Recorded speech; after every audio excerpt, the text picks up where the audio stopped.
Heureux ceux qui pleurent, ils seront consolés.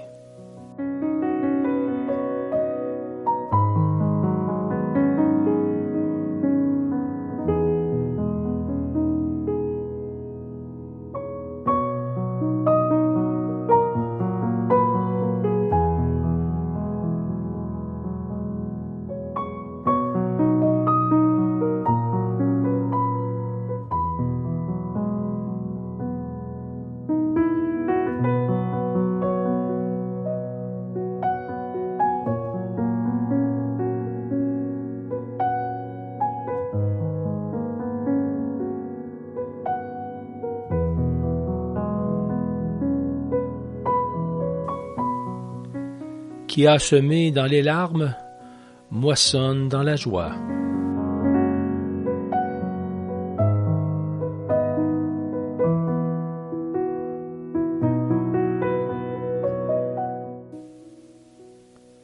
Tu as compté mes pas de vagabond, dans ton outre recueille mes larmes.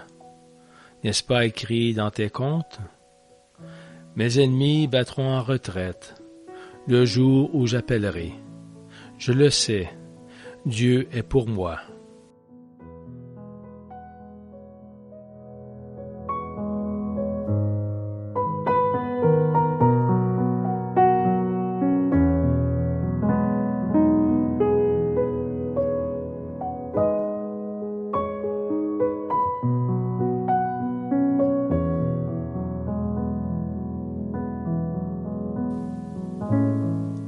Il en ira comme d'un homme que sa mère réconforte.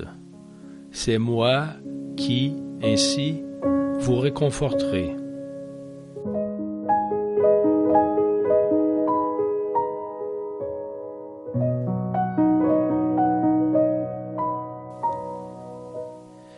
C'est lui qui, au cours de sa vie terrestre, offrit prières et supplications avec cris et larmes à celui qui pouvait le sauver de la mort, et il fut exaucé en raison de sa soumission.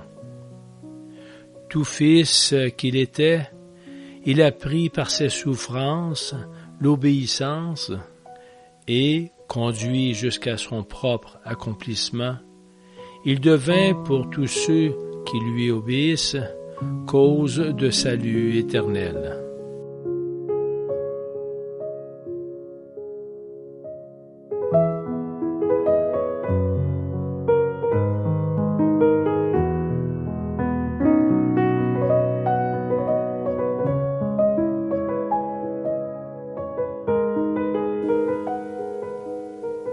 Il nous console dans toutes nos détresses, pour que nous puissions consoler tous ceux qui sont en détresse, par la consolation que nous-mêmes recevons de Dieu.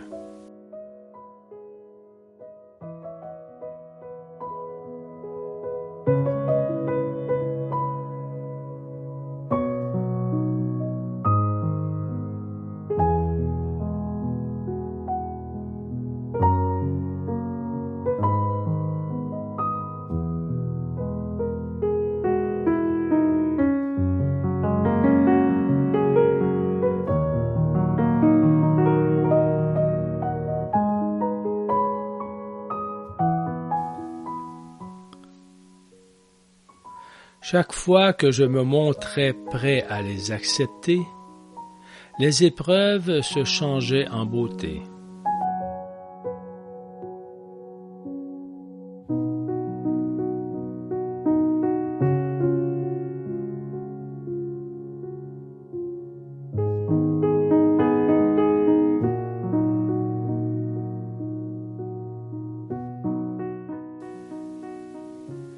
Dieu transforme les chenilles en papillons, le sable en perles et le charbon en diamants, en utilisant le temps et la pression. Il travaille aussi pour vous.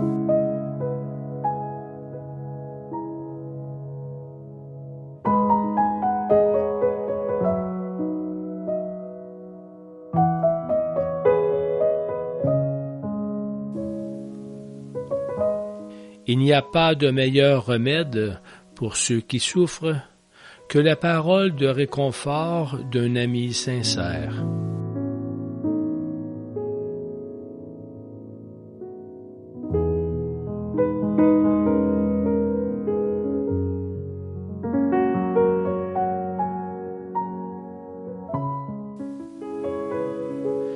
Les larmes de Jésus ont déconcerté de nombreux théologiens au cours des siècles. Mais surtout, elles ont lavé beaucoup d'âmes. Elles ont apaisé de nombreuses blessures.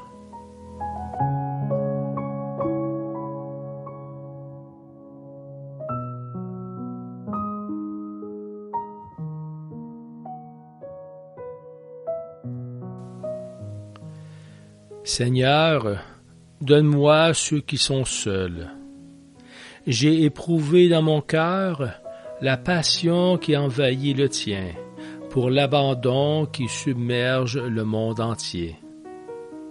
J'aime chaque être malade et solitaire. Même les plantes qui souffrent me font de la peine, même les animaux seuls. Qui console leur peine? Qui pleure leur mort lente? Et qui presse sur son propre cœur le cœur désespéré? Donne-moi, mon Dieu, d'être dans le monde le sacrement tangible de ton amour, de ton être qui est amour. Être tes bras, qui étreignent et consument en amour toute la solitude du monde.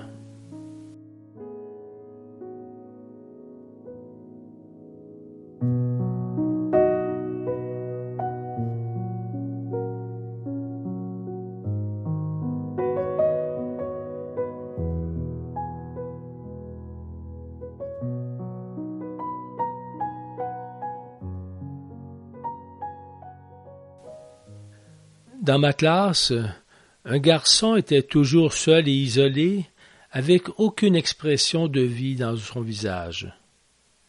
Il resta immobile, il ne prit aucune note. Comment l'aimer? Un jour, j'ai suggéré qu'il m'écrive son expérience. À ma grande surprise, non seulement la mienne, mais aussi de ses compagnons, il a commencé à écrire. À la fin de la leçon, j'ai lu son texte.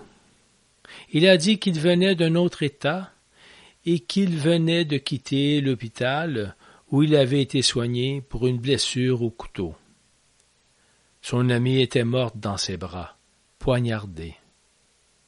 Dans la leçon suivante, pendant que j'enseignais, il a continué à écrire son histoire. Sa vie était vide. Il s'était tourné vers la drogue. Il n'avait pas de vraie famille. Son univers était la guerre des gangs. Lentement, son visage commença à montrer des signes de changement. Les camarades ont tout fait pour qu'il se sente comme l'un d'eux. Il découvrit à quel point ils étaient tous solidaires avec lui, et il en fut touché. C'était comme s'il se réveillait d'un long cauchemar. À partir de ce jour, il a commencé à étudier avec enthousiasme. Pour ses camarades, la réalité de la solidarité s'était consolidée. Heureux ceux qui pleurent, ils seront consolés.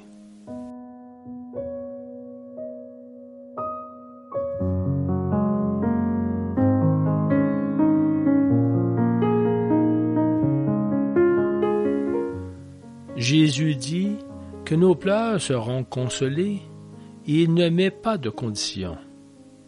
C'est un don gratuit, un cadeau qui peut atteindre beaucoup d'autres à travers nous.